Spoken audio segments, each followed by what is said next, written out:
চতুর্থবার নির্বাচনে মানুষের ভোটে নির্বাচিত হওয়ার পরে আমার এই বয়সে আমি অত্যন্ত আনন্দিত। নির্বাচন করার তেমন ইচ্ছাও আমার ছিল না, তারপরেও কিন্তু আমার দল আমাকে নমিনেশন দিয়েছেন এবং জনগণ স্বতঃস্ফূর্তভাবে আমাকে নির্বাচিত করেছেন। কারণ আমার অতীতের সেবা, অতীতের কর্মকাণ্ড উপলব্ধি করে যাতে করি আমি দেশের জন্য কাজ করতে পারি, তারা আমাকে সেই সুযোগ দিয়েছেন। এই জন্য আমি জনগণকে জানাই আন্তরিক অভিনন্দন। নির্বাচনী ম্যানিফেস্টোতে তো অনেকগুলো ইশতেহার দিয়ে অনেকগুলো উন্নয়ন কর্মকাণ্ডের কথা বলেছেন। এর মধ্যে উল্লেখযোগ্য যেগুলো আপনি শুরুতে করতে চান, যেটা ফেনীর জন্য খুব কাঙ্ক্ষিত গণমানুষের, এমন দু একটির কথা যদি বলতেন যেটা আপনি বাস্তবায়ন করতে সুযোগ পেলে করবেন।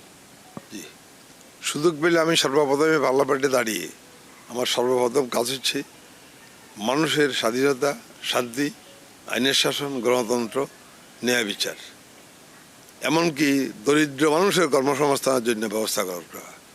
এটাই হচ্ছে প্রথম কর্তব্য। গ্লিটারের টুইন লেমন ও অ্যান্টিব্যাকটেরিয়াল ফর্মুলা বাসনকে চকচকে জীবাণুমুক্ত করে আমাদের দেয় গ্লিটার গ্যারান্টি। দ্বিতীয় কর্তব্য হচ্ছে যে আমার এলাকাতে, নির্বাচনী এলাকাতে যে সমস্ত সমস্যা আছে সেগুলোর সমাধান করা। তন্মধ্যে আমি অতীতে অনেকগুলোই করেছি, আর কিছু বাকি আছে। সেগুলো যে একটা বিশ্ববিদ্যালয়, ইঞ্জিনিয়ারিং কলেজ এবং মেডিকেল কলেজ, এই আর দরিদ্র জনগণ কর্মসংস্থানের জন্য কিছু কলকারখানা স্থাপন করা, যাতে করে তারা অন্তপক্ষে কাজ করে খেতে পারে।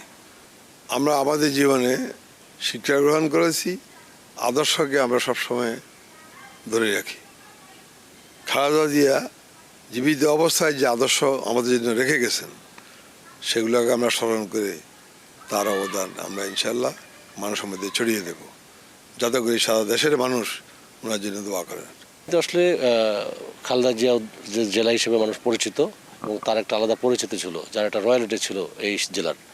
তার যে প্রয়াত হওয়ার পরে আপনারা যারা এখন নির্বাচিত হয়েছেন তার প্রতিনিধি হিসেবে তার যে অসমাপ্ত কাজ, অসমাপ্ত যে স্বপ্নগুলো, সেগুলোও তো আপনাদের বাস্তবায়ন করতে কী ধরনের পদক্ষেপ নেবেন বা আপনাদের কমিটমেন্ট কেমন থাকবে এই বিষয়ে?